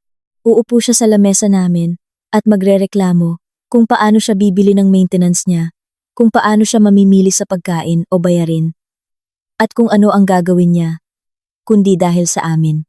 At sa bawat oras, nagbibigay ako dahil naniwala ako. Dahil akala ko nakakatulong ako. Nagpanggap siya ang relihiyosang byuda sa simbahan. Kawawang ina sa mga family dinner. At mapagpasalamat na tatanggap, na palaging nagsasabing, "Pagpalain ka sana anak." Hindi mo alam kung gaano kalaking tulong ito. Alam na alam niya kung gaano iyon kalaki. Ang ibig sabihin niyon ay makakapagsugal pa rin ang anak niya, makakapanloko pa, at makakapagpatuloy sa modus sa loob ng 12 taon, nang hindi nababaon sa sarili niyang utang dahil ako ang nagpondo sa kanya ng kusa mula sa kabutihan ng puso ko. May espesyal na uri ng panlalamig na babalot sa iyo. Kapag na-realize mo na ang taong kinaawaan mo sa buong oras na iyon, ay siya palang naaawa sa iyo. Sa kung gaano kadali kang nauto, isinara ko ang laptop. 2:43 na ng madaling araw. Tulog na tulog si Dennis sa kabilang kwarto, mahinang humihilik. Nakaupo ako sa dilim, at naramdaman ko ang isang bagay na hindi ko pa naramdaman kailanman. Hindi ito galit. Ang galit ay mainit. Ang galit ay nagkakamali. Ito ay purong matematika. Malamig, tumpak, at kalkulado. Hindi umiiyak ang mga accountant kapag nakakita ng maling numero. Inaayos nila ang spreadsheet. Nagbukas ako ng bagong file. Nagsimula akong maglista. Dennis, 12 taon ng panloloko. Sugal. Utang. Peking papeles. Aling Carmen, 9 na taon ng pag-arte para sa awa. 540,000 PHP. Don Ramon Valderrama. Usura. Pangingikil. Sindikato. Binubuo ko ang sarili kong kaso, ang sarili kong spreadsheet ng pagtataksil. Ngunit may isa pang entry na hindi ko pa nahanap. Isa pang pagtataksil na hindi ko pa nakakalkula. Isa na pinondohan ng sarili kong pera. At may suot na lipstick. Hindi ko palang ito alam. 3 linggo pagkatapos kong makalkula ang utang ng biyenan kong higit kalahating milyon, pumasok si Camille sa opisina ko, dala ang isang folder na maglalagay ng mukha sa kabilang kalahati ng equation. Kailangan mong makita ito, sabi niya sabay sara ng pinto. Ibinigay niya ang folder sa ibabaw ng desk ko. Binuksan ko iyon. Mga bank statements. Isang second checking account ni Dennis. Yung binuksan niya noong 2021 umano'y, para daw sa gastusin ng dealership, na inaprubahan ko, pero hindi ko chinecheck. Lingguhang transfer. Na 5,000 hanggang 10,000 PHP. Kada linggo. Sa loob ng 2 taon. Palaging sa iisang tao. Celeste Nails pa Malolos. May-ari, Rhea Cruz. 32 anyos. Negosyong binuksan noong Marso 2022. Naalala ko ang Marso 2022. Lumapit sa akin si Dennis na may alok na business expansion. Kailangan niya ng 300,000 PHP mula sa joint savings namin. Sure ball daw. Isang partnership na magbibigay ng steady income. Pumirma ako ng withdrawal. Ang expansion na yun pala. Nail salon para sa kanya. Gusto mo bang simulan kong simula ni Camille? Hindi, sabi ko. Kalmado ang boses ko. Kalmado bilang isang accountant. Iwan mo yung files. Hindi tayo gumagawa ng desisyon base sa emosyon. Gumagawa tayo ng desisyon base sa matematika. At ang numerong iyon ay naidagdag na sa equation. Tinignan ako ni Camille ng matagal. Ayos ka lang ba? Muntik na akong matawa. Ayos lang ba ako? May kabit ang asawa ko. Pagtataksil yon. Pero ginamit niya ang pera ko para ipatayo ang negosyo nito. Ibig sabihin, ginawa niya akong kasabwat sa sarili kong kahihiyan. Alam niyo ba ang pinagkaiba sa pagtuklas na may kabit ang asawa mo? Sa pagtuklas na ikaw ang nagpondo sa negosyo niya? Ang isa ay panloloko. Ang isa ay mapilitang maging bahagi sa sarili kong kahihiyan. Ayos lang ako, sabi ko. Salamat at dinala mo ito sa akin. Tumango si Camille. Accountant din siya. Alam niyang minsan, ang mga numero ay nagsasabi ng lahat ng kailangan mong malaman. At ang emosyon ay ingay lang na lumalabo sa kalkulasyon. Sinara ko ang folder. Rhea Cruz, 32 anyos. Weekly transfers. Ang 300,000 PHP ko. Idinagdag ko siya sa spreadsheet ko. Dennis, 12 taon ng panloloko. Aling Carmen, 540,000 PHP. Rhea, 300k startup, plus 2 years weekly allowance. Haba ng haba ang listahan, pero hindi pa ako handang kumilos. Hindi pa. Kailangan ko pa ng isa pang piraso, isang kumpirmasyon pa. Hindi ko alam na makukuha ko iyon 3 linggo ang lumipas. Isang araw bago ang deadline. At ngayon, nandito ako. Nakakubli sa ilalim ng lamesa ng tatay ko. Hinihintay ang pagdating ng asawa kong manloloko. Tumunog ang doorbell. Narinig ko ang mga hakbang ni Dennis. Pagkatapos, katahimikan. Hindi komportable. Ang uri na nagpapatulis ng bawat ugat mo. Nagbilang ako ng 3 minuto.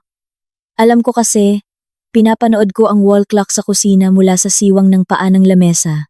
Tick, tick. At tumunog ang doorbell. Narinig ko ang pagkaladkad ng mga tsinelas ni tatay. Baagal na paglakad ng isang matanda. Pero umaarte lang siya. Ayos ang mga tuhod niya. Nag-click ang lock. Bumukas ang pinto. Dennis. Ang boses ni tatay sa sala. Mainit, gulat. Chinecheck ko lang kayo, Mang Tonyo. Ang boses ni Dennis. Ang boses na narinig ko araw-araw sa loob ng 12 taon. Nakilala ko ang mga hakbang. Ang bigat. Bilis. Palaging naglalakad si Dennis na parang nagmamadali. Pero tinatagong hindi. Pero sa ilalim ng lamesang ito, iba ang pandinig ko. Mas mabigat? Mas kalkulado.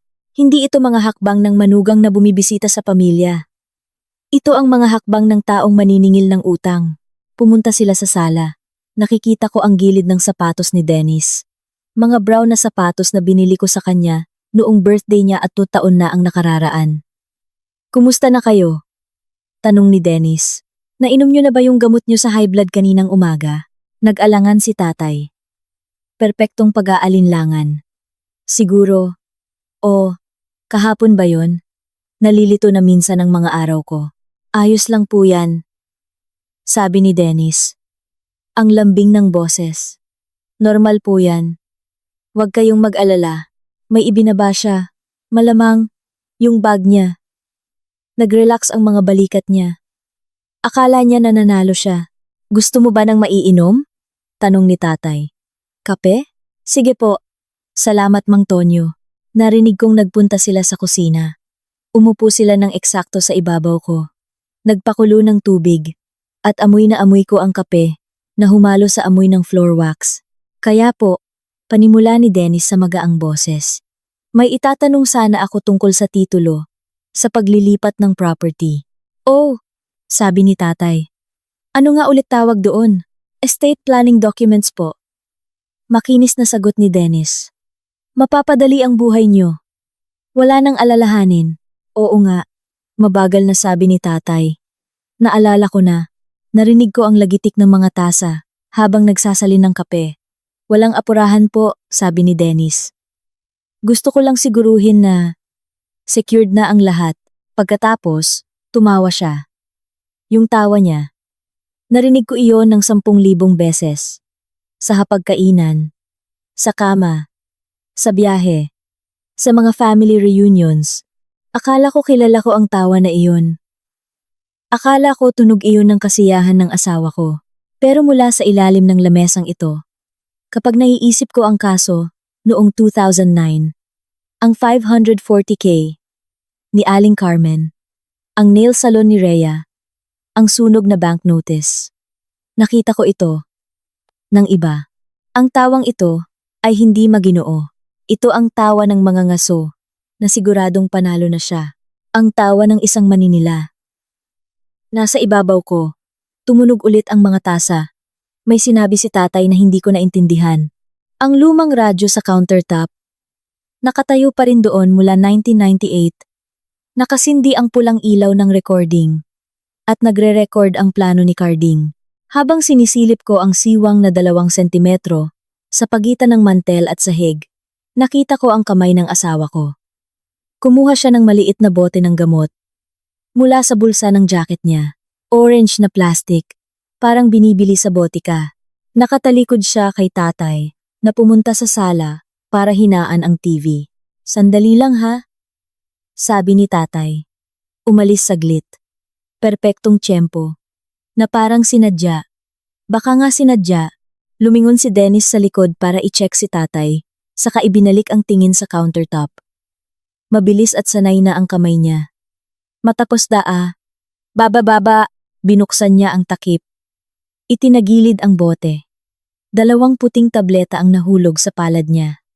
Hinawakan niya ito ng isang saglit bago inihulog sa isa sa mga tasa. Sa kanan, sa tasa ni tatay, walang pag-aalinlangan.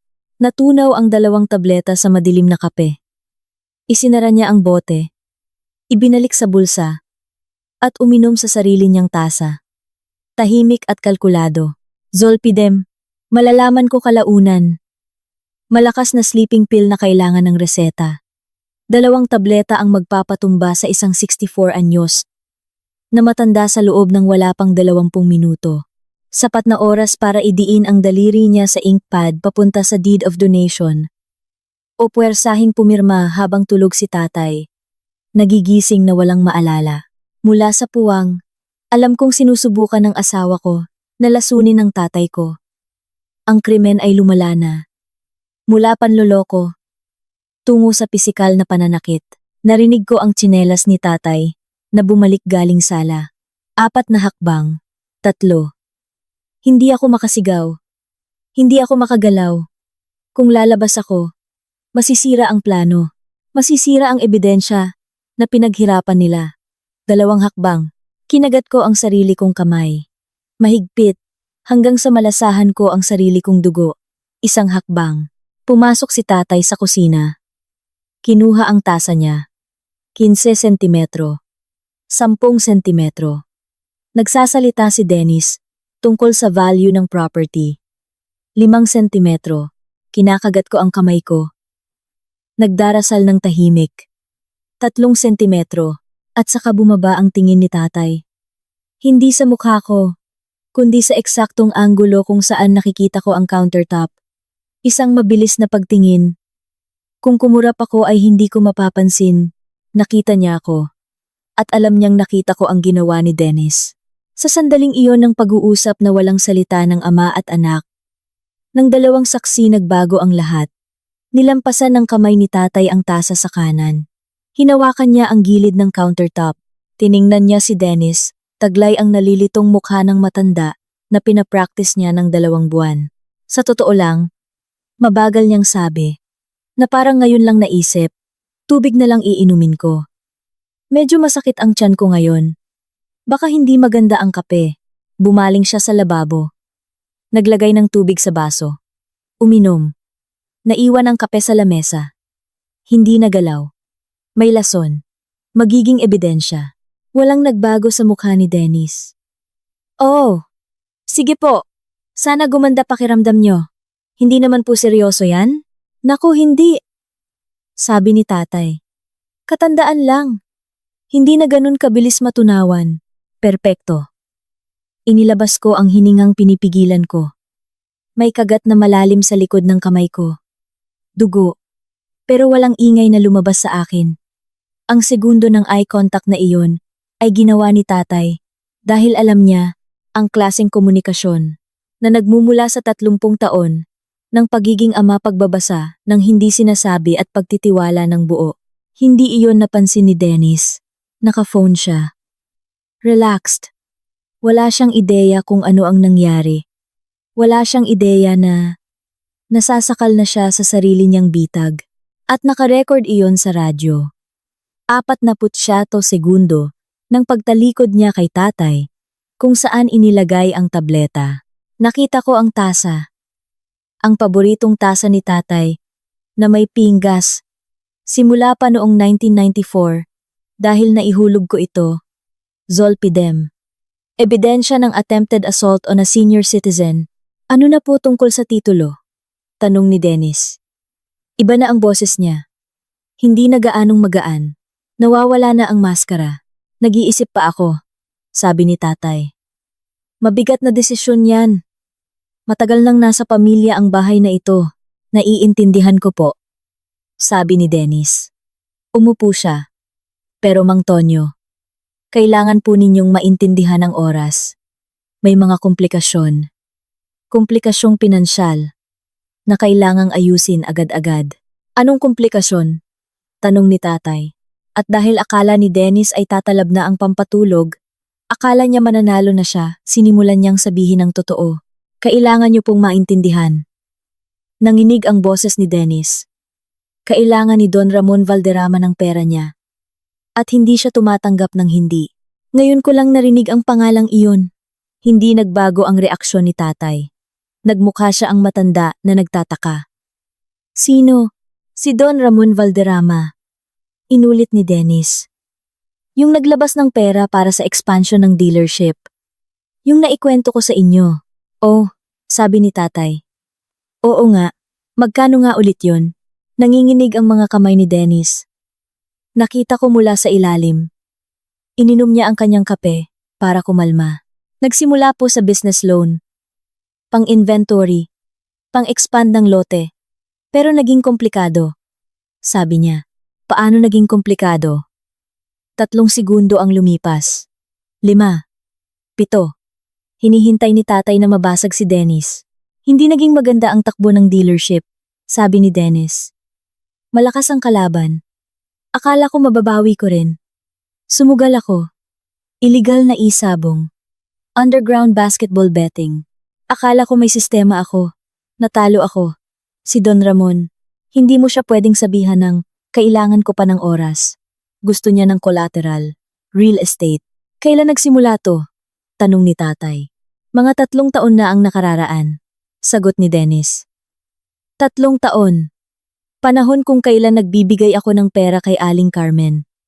Nang pirmahan ko ang investment sa salon ng kabit niya, pinigil ko ang iyak ko. Never namang kumita ang dealership. Bulong ni Dennis. Break even lang palagi. Pero sa totoo lang, 2 taon ng lugi. Pinaikot ko lang yung pera. Anong pinaikot? Money laundering. 2 salitang binagsak na parang bato. Para kay Don Ramon. Kailangan niya ng malinis na negosyo. Para sa juweteng at pautang niya. Peke ang benta ng sasakyan. Peke ang buyer. Hanggang sa nag-imbestiga ang BIR. Kinailangan kong isara pansamantala. Ngayon, hinihingi niya ang pera niya, kasama interes at penalty. Magkano? Bumaba ang boses ni Dennis, na halos hindi marinig. 2 milyon, milyon-libo. Hindi nag-react si tatay. Wala akong ganoong pera, sabi ni Dennis. Nasira na ang credit ko. Nakasangla na ang Ford Ranger. Hindi alam ni Nadine. Hinarang ko ang mga sulat sa bangko ng 1 taon. Ang tanging may value na lang ay ang bahay niyo. Mahigit 10 milyon ang value nito. Pag nailipat natin ito sa kumpanya ni Don Ramon, burado na ang utang ko. Ligtas na ako. Ligtas. Sinabi niya ito na parang ang kaligtasan niya ang tanging mahalaga. Niloko ko si Nadine ng mahigit 1 taon. Patuloy niya. Nagbibigay ng impormasyon sa katahimikan. Tungkol sa pera, sa utang, sa dealership. Ang bahay na ito ang target. Simula pa lang. Umiyak siya. Pineke ko ang mga papeles, yung affidavit of loss, yung foreign accounts. Plinano ko to. Ilang buwan na. Sa totoo lang, mula nang pakasalan ko siya, alam kong mapapasakin ang bahay na ito. Mula nang pakasalan ko siya, mas masakit iyon kaysa sa kahit ano. Naghintay si tatay ng 20 segundo bago magsalita. Matalas na ang boses niya ngayon. Hindi na nalilito. Rito paano si Nadine? Anong gagawin mo sa kanya? Namutla si Dennis. Sa itaas ko, nakarecord pa rin ang radyo. Bawat salita, bawat pag-amin, bawat krimen, anong gagawin mo sa kanya? Ulit ni tatay. Bumuka ang bibig ni Dennis. Sumara. Bumuka ulit. 2 segundong parang oras. Pagkatapos ay nawala ang maginoong boses. Nawala ang pambobola. Pinalitan ng purong lamig. Hindi ko naman talaga plano si Nadine, sabi niya. Ang plano, simulat sa pool, ay makuha itong bahay. 7 salita. 7 salita na bumura sa 12 taon ng kasal. Kinagat ko ulit ang kamay ko. Pinili ko ang katahimikan. Tahimik si tatay. Nataranta si Dennis sa sarili niyang sinabi at sinubukang bawiin. Iibig ko pong sabihin, masyado lang akong na-pressure. Mahal ko si Nadine. Siyempre mahal ko siya. 12 taon kaming mag-asawa. Ang ibig ko lang sabihin, ang bahay na ito ang solusyon. Ililigtas tayo ng bahay. Tayo? Kasama pala ako? Nang hindi pa rin magsalita si tatay, inilabas ni Dennis ang huling baraha. Tingnan niyo po, Mang Tonyo. Tumigas ang boses ni Dennis. Ibinigay ko ang 12 taon ko. 12 taon ng pagtitiis sa isang nakakabagot na asawa. Na puro kalkula lang sa pera ang alam. Na walang alam sa risk at sugal para manalo. Ang bahay na to. Pinagtrabahuan ko to. Ito ang pambayad. Sa 12 taon ng pagtitiis ko sa inyo, may naputol sa dibdib ko. Hindi ang puso ko, wasak na iyon, kundi ang huling hibla ng pag-asa. Na baka mali lang ang pagkakaintindi ko. Ngayon, alam ko nang ang lalaking minahal ko ay hindi talaga nag-exist. Tumayo si tatay mula sa upuan, naglakad palapit sa countertop. Mang Tonyo? Nag-alangan si Dennis. Ayos lang po kayo, hindi sumagot si tatay. Itinuro ng palad niyang sanay sa pag-aayos ng makina ang lumang radyo. Nasabi mo na ang lahat, mahinang sabi ni tatay. Kumislap ang pulang ilaw sa radyo. Nakita ko iyon. Natigilan si Dennis. Ano? Sabi niya. Pero alam na ng katawan niya. Tumayo siya at tumingin sa radyo. Pagkatapos ay tumingin siya sa ibaba. Sa siwang ng mantel. Nagkasalubong ang aming mga mata. Sa isang saglit, dumaan sa mukha niya ang aming buong pagsasama. Ang gulat, pagkatapos ang takot. At, sa hindi maipaliwanag na dahilan, ngiti, pilit, desperado. Babe, sabi niya. Anong ginagawa mo dyan? Hindi ko alam. Pwede kong ipaliwanag. Sabi mo hindi ako naging bahagi ng plano mo. Sabi ko. Ang boses ko ay kalmadong parang nag-audit ng balanse. Kakasimula pa lang ng plano ko. Bumukas ang pinto sa labas. Pumasok si Mang Carding Mendoza, ang retiradong CIDG. Tiningnan niya si Dennis. Taglay ang matang sanay tumingin sa mga kriminal na naipit sa kanto. Bata, sabi ni Carding. Nakadikit na ako sa pintong yan. Bago ka pa mag-doorbell. Lumapit siya sa kusina, tinignan ang radyo. Nakakatuwa itong mga lumang radyo ano. Tonyo, nandyan yan simula pa 1998 di ba? Inabot niya ang likod, kinuha ang digital recorder na nakakabit. Pero ito, itinaas niya. Bago ito, voice activated. Na-record nito lahat simula nang pumasok ka. Nawalan ng kulay ang mukha ni Dennis. Na-record lahat, sabi ni Carding. Yung Zolpidem na pampatulog na nilagay mo sa kape. Yung kay Ramon Valderrama. Yung money laundering. Yung pekeng affidavit of loss na ipinasok mo sa Registry of Deeds. Sa Pilipinas, pwede kang mag-record kung biktima ka ng krimen sa loob ng bahay mo. Para depensahan ang sarili mo at ari-arian mo. Sabi ni tatay. Tatanggapin iyan sa korte. At yung kape mo, tinuro ni Carding ang tasa sa lamesa. Ipapasa natin sa PNP Crime Lab. Idagdag mo ang attempted physical injury sa listahan. Pati yung peking psychiatric report. Ang kaibigan kong si Nestor, nililista ang pagpunta mo rito sa loob ng 2 taon. Kasama ang tawag mo kay Valderrama, noong Dec 15. Hindi itinanim ang bitag ngayon bata. Sabi ni Carding. Itinanim noong hinablot mo ang papel sa kamay ng Tonyo. Nang ma-realize niyang hindi ka lang manloloko. Mapanganib ka. Nakakulong na si Dennis. Akala niya matatakot siya. Sa halip, ngumiti siya. Alam niyo ba? Sabi niya. Nakatingin diretso sa akin. Sige, narinig niyo na lahat. Pero sasabihin ko sa inyo ito. Karapat-dapat sa akin ang bahay na ito. 12 taon kong tiniis ang isang nakakabagot na kasal sa babaeng walang ginawa kundi magbilang ng pera. Binigay ko ang 12 taon ko. Ito ang kapalit sa akin. Hindi ako nag-react. Umiyak man ay hindi. Tapos inilabas ni Carding ang cellphone niya at inilapag sa lamesa. Nakakatuwa, sabi ni Carding. Yung narinig ko sa recording pag-amin sa maraming krimen. Panlilin lang. Paglason. Pamepeke. Estafa, sabuatan sa isang kilalang jueteng lord, itinuro niya ang cellphone. Ito ang direct line sa hepe ng CIDG sa Camp Olivas. Pwede ko silang tawagan ngayon.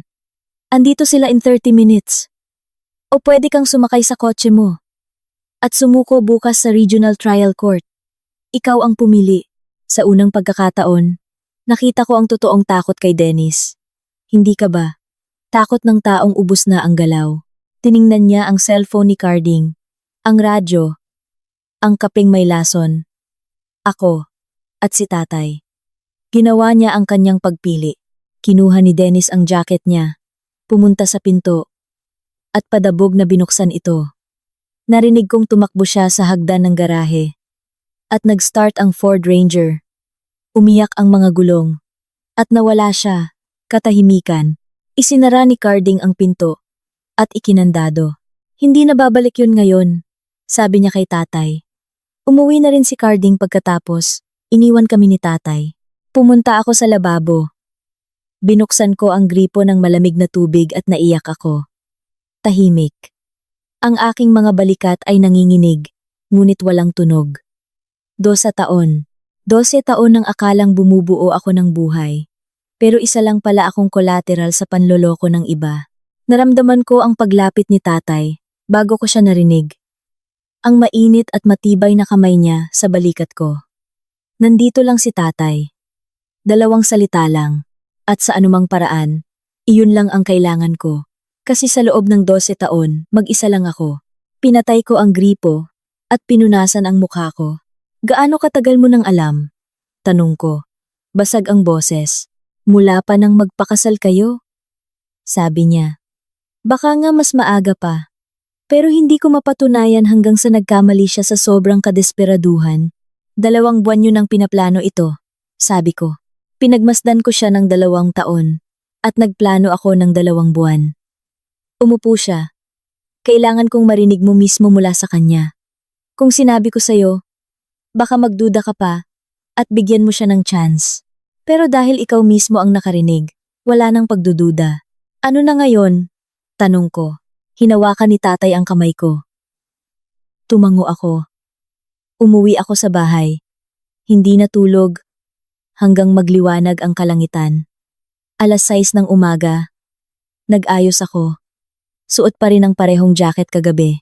Nagmaneho ako papunta sa Regional Trial Court sa Malolos. Naghihintay ako bago pa magbukas ang pinto. Ng 7:30. Pumunta ako sa clerk of court. Pinunan ang mga form para sa kaso ng Declaration of Nullity of Marriage. Annulment. With prayer for temporary restraining order. Freeze order ng mga assets. At separation of properties. Mabilis ang kamay kong magsulat. Kamay ng isang accountant. Binigay ko sa kahera ng 7045. Tiningnan ng matandang clerk ang mapula kong mata. At ang mantsa ng floor wax sa siko ko. Na nakuha ko mula sa paggapang sa ilalim ng lamesa ni tatay. Ambasan 12 oras na ang nakakaraan. Gusto niyo po bang umupo muna? Tanong niya. Hindi po. Kailangan itong ma-file bago mag-8:00. Inilagay niya ang selyo. Na-process ang freeze order at notice of lis pendens. Pagsapit ng 9:00 ng umaga, bawat sasakyan sa dealership ni Dennis ay na-freeze. Hindi pwedeng ibenta, ilipat, o isangla. Nawala na ang pam-blackmail niya kay Valderrama. Dumiretso ako sa opisina at binuksan ang email. VAR4 messages mula kay Dennis. Nagmamakaawa, nagbabanta, humihingi ng usap. Pinasa ko lahat kay Carding. Bilang ebidensya, pumasok si Camille sa opisina ko. Nandito ka? Sabi niya. Akala ko hindi ka papasok. Saan pa ba ako pupunta? Tanong ko. Sa loob ng 1 linggo, naging war strategist ko si Camille. Inilabas niya ang bawat financial document namin. Sa loob ng 12 taon, nagtayo siya ng timeline. At nahanap din niya ang promissory note. 80,000? Hindi, 800,000. 800,000. PHP. Ang nakautang sa pangalan ni Rhea Cruz. Yung kabit niya na may nail salon. Asawa ko ang garantor. Ginamit niya ang pangalan nung Rhea. Sabi ni Camille. Bago dumating si Don Ramon Valderrama, kailangan niyang malaman. Sabi ko. Kinuha ko ang address ng Celeste Nail Spa. Pumunta ako doon ng 7:45 p.m. Nakita ko si Rhea sa loob. Kinatok ko. Binuksan niya. Ipinakita ko ang promissory note ng 800,000 PHP. Alam mo ba kung para saan to? Tanong ko sa kanya. Ginamit niya ang pangalan mo para makabayad sa utang sa sugal. Tapos ikaw ang hahabulin kapag na-bankrupt siya. 2 linggo na akong nakapag-file ng annulment at na-freeze na ang mga assets niya. Wala na siyang ibabayad. Ikaw ang target nila, Valderrama. Namutla si Rhea. Ipinaliwanag ko sa kanya ang lahat. Ibinigay ko ang calling card ni Camille. Ayaw mong maging collateral damage? Tumestigo ka laban sa kanya. Tumawag si Rhea kay Camille kinaumagahan. Unang hearing namin sa Regional Trial Court. Judge Teresita Di Maculangan. Matapang, mahigpit.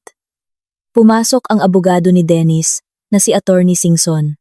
Gusto niyang ipadismiss ang audio recording dahil daw sa anti-wiretapping law, Your Honor. Tumayo ang aming abogado na si Attorney Mercado habang iniaabot ni Camille ang mga ebidensya sa kanya.